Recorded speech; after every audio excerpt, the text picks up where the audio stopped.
kami nalaman, hindi kami naman kaysa na po hindi kami alam. Ngayon, nagpapasalamat po kami sa Diyos na sa wala mga era na sa noon, wala po kapasok na kahit ano yung pagkakas. Nung bata po, pagkakapos talaga naman sa interview. Kasi po, yung lugar po namin is karamihan talaga mga walang pinagkakas yung mga tao dito. Kasi ako, naging balikat po ito. So, yung mga bata hindi na mapagkakas kasi then, lumaki po sila na mga walang alam. No, ganyan po kita nila. So, yun yung pangarap ko na maging teacher para sa mga pag-tutunan dito. May week ko dito yung mga natutunan ko at may tulong sa mga bata dito. Ngayon, nakatapos na po ako ng general education po yung yung pangarap ko sa aking community is mas umunlad lang po as magkaroon ng malaman yung mga tao dito na magbago yung pamumuhay ko, yung mga kabataan dito sa na mas makalearn pa sila.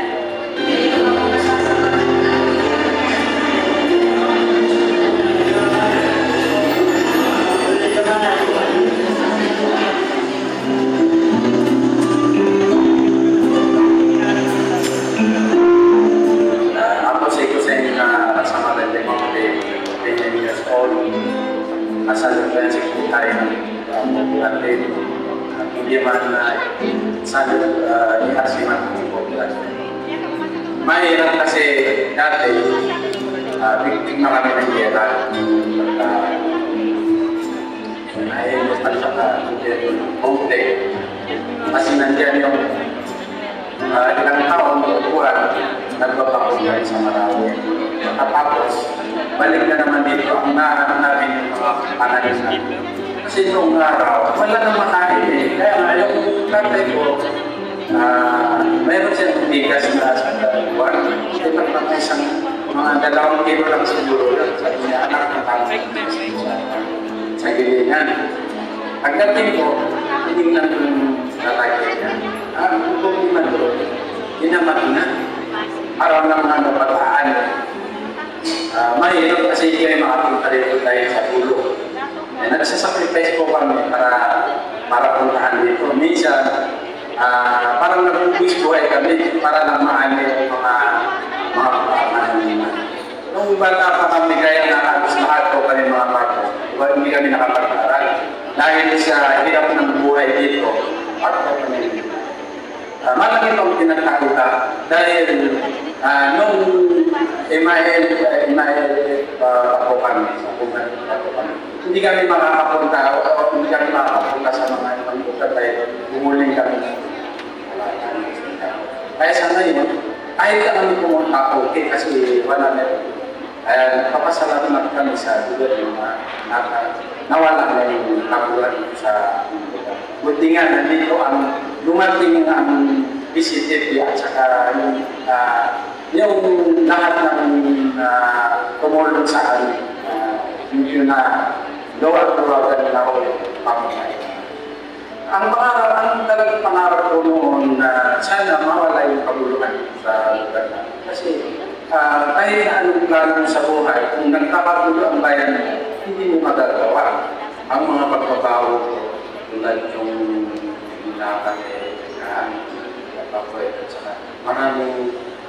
maraming tulong na naitulong sa amin. Kagaya nito ay itong mga galing sa BPA, project, kahit anong gawin natin dito sa lugar namin, mana nagagawa natin. Malaking tulong talaga ang PCTV sa pagtulong sa amin. Yung parang na-organize yung ano namin kasi hindi tulad ng araw na yung cooperative namin parang walang direction. Tinulungan kami ng PCTV parang nagkaroon ng direction kung paano namin palalamunin na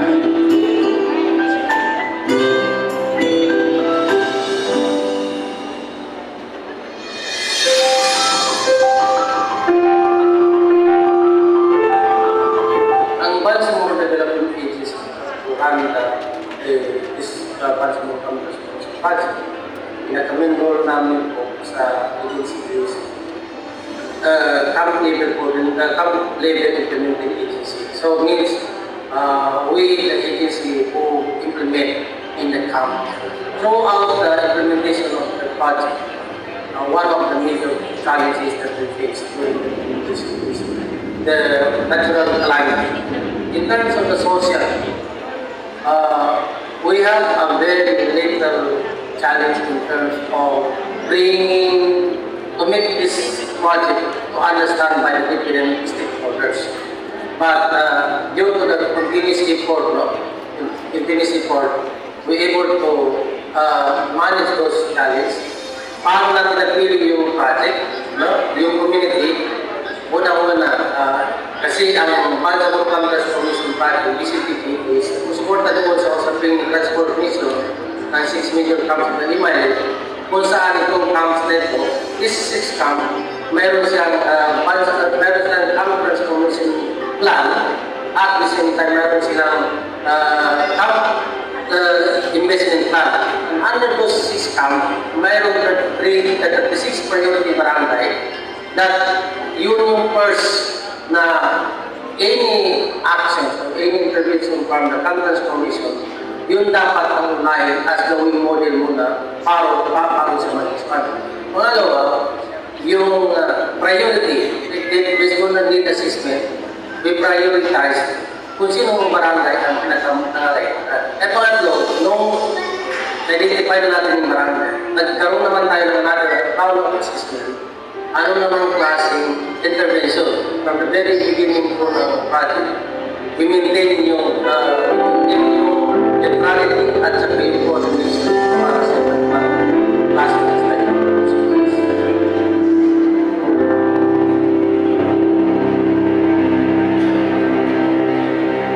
Si Raymana Lasip, nakatira sa Barangay Makaan, Baloy, Lanao del Norte. Ang position ko dito sa association namin is one of the board of directors of Magaan Women's and Likeness Association. Well, actually, sa Cagayan de Oro ako nagtatapos from Elementary College. Then, after naman pagtatapos ko, is umuwi na kami dito sa probinsya. Kasi siguro ikaw kanina, kahit saan ko pupunta na lugar, hahanapin mo pa rin talaga kung saan ka nakakira, kung ano yung ultron mo talaga. Parang babalikan mo pa rin talaga kung ano dito talaga nalimutan is yung 2000 by era at that time. Walang war yun sa panahon na era. So yun, hindi ko makalimutan yun kasi at ay binubahan yung place namin sa Bukaran. Hindi dapat kami bububahan kasi yung katabi namin ng barangay is sila dapat yung bububahan. So as mama ako, kita-kita ko talaga yung mga kaya sa tabi namin, binububahan ng mga bahay. So nung pagbalik namin dito is wala talagang pressure, walang maraming kabahiyan. Umanas itong lugar na to sa trauma. Malaking yung every time na may era, nagsisialisin sila. Siguro, nag-stay ako dito. Talaga yun sa nag-stay ako. Nakita ko kasi is, number 1 is kulang sa kabuhayan. Yung mga tao dito is napagpupunan lang nila. Is yung mga sakahan, nagtatanim ng mais, nagtatanim ng palay, or yung coconut. Pero yung sa isip ko, makakatulong sa kanila kasi yung wala pa to, hindi namin ko in-expect, wala. Parang never in our imagination. So, ito parang matatawag talaga ng ito ng blessing. Blessing in disguise, ikaw namin dapat. Kasi nung nakarating ito, unexpected. Sabi ko nga, parang it's real, our imagination, wala sa, parang never namin in-expect na magkakaroon ng ito, pero alhamdulillah, ang laki ng naitulong kasi, di ba, sabi ko kanina, is kulang sa pagkabuhayan. So, na nagkaroon ng ganito, bawat isa sa amin is nagkaroon ng opportunity. Pero ang pinaka-yung malilimutan ng mga laki talaga yung natutunan ng process. Kasi doon kami natuto, nag-order, nag-iba, magluluto ng product ng lahat yung bigay natin ng PBA sa amin. Mas malaking tulong yun kasi doon din namin nalaman, natutunan kung paano namin ma-improve yung association namin. Ang pinaka-bago sa amin ngayon is nagkaroon na kami ng sariling makita. Kung wala itong project ng PCPP, kung hindi naman itong binigay sa amin, masasabi ko na yung situation, dumating ako dito before, siguro mag-i-stay pa rin. Kasi wala talagang mapagkukunan eh. Ang inaasahan lang talaga ng mga residente dito, ng community, is yung mga kabuhayan sa mga lupa nila, ano lang kita talaga. Pero ang greatest lesson ko is, huwag kang mawalan ng pag-asa. Kasi tulad nga ng sabi ko in my own, sa personal goals, parang sabi ko, never ko in-expect kung bagal kung dumating ko dito, nag-isip ako kung paano ako makakalimutin sa community, na kahit may natapos ako, ano yung may aambag ko sa kanila, nakaliblote sa kanilo. Yes, masasabi ko na nag-success yung community na buhay. Kasi bawat isa, as I said, bawat isa sa amin may kanya-kanya kabuhayan na dumating man sa punto na iiwan na kami ng PDA, ito na lang yung bibigyan sa amin, ito bibigay ko na. Gusto kong ma-assure na mag-maintain ito, na maging alaala na sa PDA, na kahit wala na sila, naiwan nila sa amin. Parang ayaw ko kasi sabihin nila, mag-i-end yung project nila. Kasi ang laki ng tulong nila sa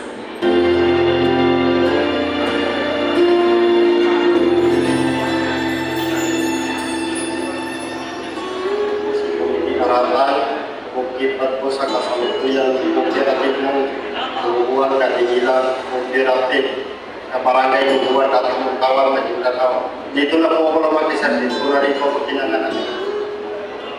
Mahirap lang po ang pamilya at mga magulang po. Nabubuhay po sila sa pagsasaka.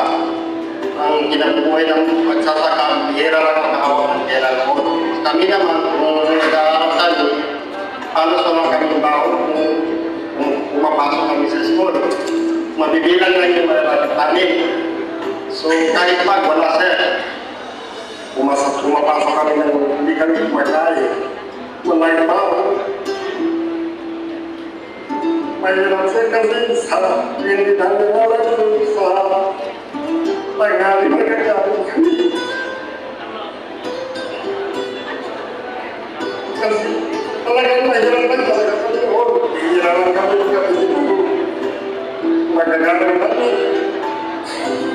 Kung saan mo magpapagpakusak yung pag-aaral. Kahit hindi puro wala, puro na ipaglaman kasi yun nga sa litong pagmumay namin. So hindi ko natapos sa mga kapatid ko. Sa mga kapatid ko na nagpapaaral ko, di kaya sa mga anak ko naman. Sa kaming nagprosige sila sa pag-aaral. Para makabigla yung mga pag-aaral tayo dito natin. Hindi makakalimutan na natanggap na ating puyo at pati ng PCPP. Kabilang po yung mga itong sulat raya po natin yan at saka yung socio-infrastructure building po natin. Natuto po kami magkaroon ng mga skills training, karoon po kami ng kaalaman para magpagpapag ng negosyo. Malaking tulong po yung magbigay ng proyekto ng PCPP kasi yung manual dapat sasakanan nyo, karoon na po ng makinarya. At saka, kung sakaling may ma-harvest kami ng mga produkto, mayroon ako kaming area na pagbibila at mayroon kaming area na paglipahan. Gumanda po ang pagbuhay ng mga tao dito pagdating yung farm sa Kabisini. Kasi wala nang ulo, maganda na yung buhay nila, nakapag-aaral na rin sa ayos. Kung wala po city-city po, hindi po dumating sa aming bayan, wala po kaming project, wala rin po kami mga makinarya na gamitin sa pagsasaka, wala rin po kami ng hapon, wala rin po yung kaya natin.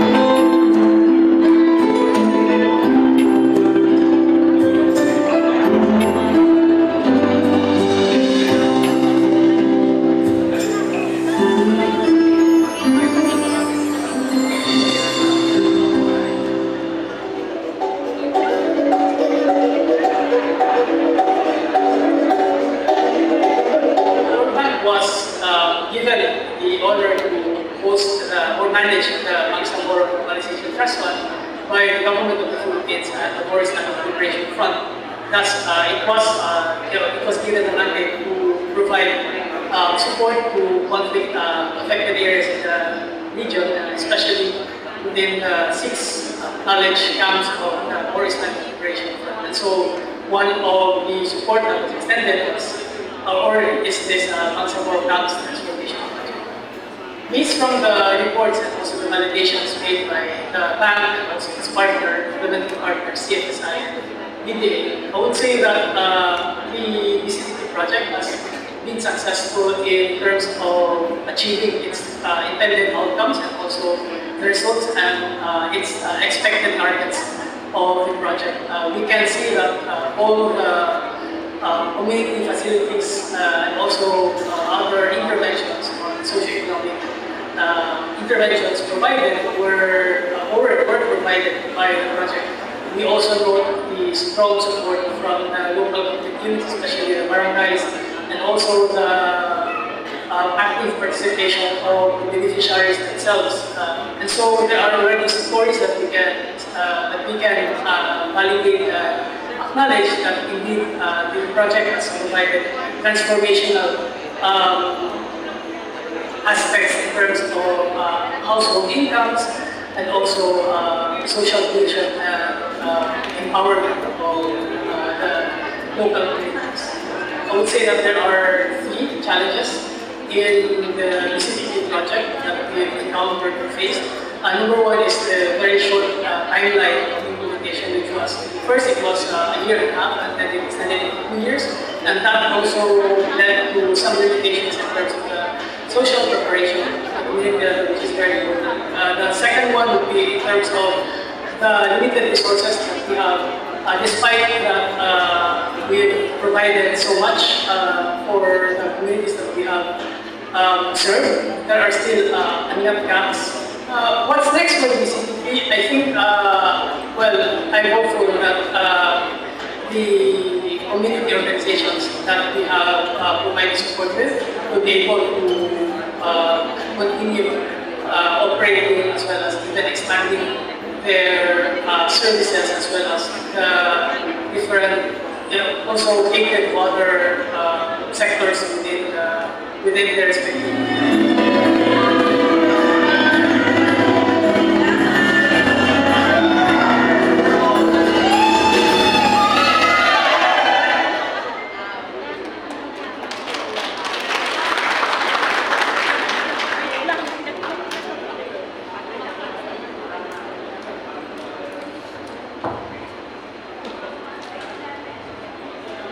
Hindi pa po yun ang kabuuan ng kwento ng Bangsamoro Camp Transformation Project. Alam niyo po yun, mga minamahal namin PO, kayo po ang witness, kasama-sama namin sa pag-implementa ng project.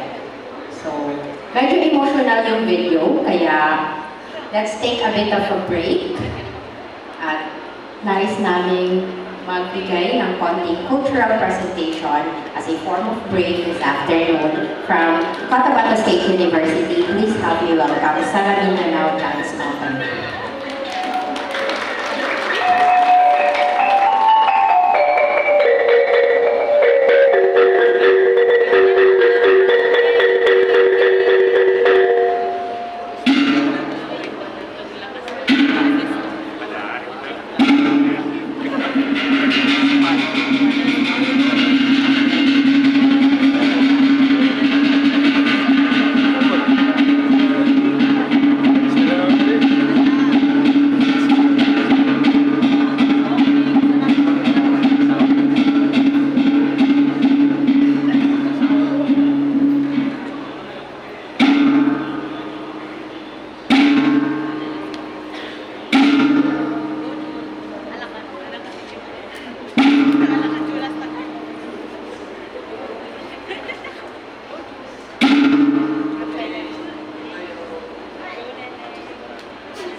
Maraming salamat sa Mindanao Dance Company from Cotabato State University.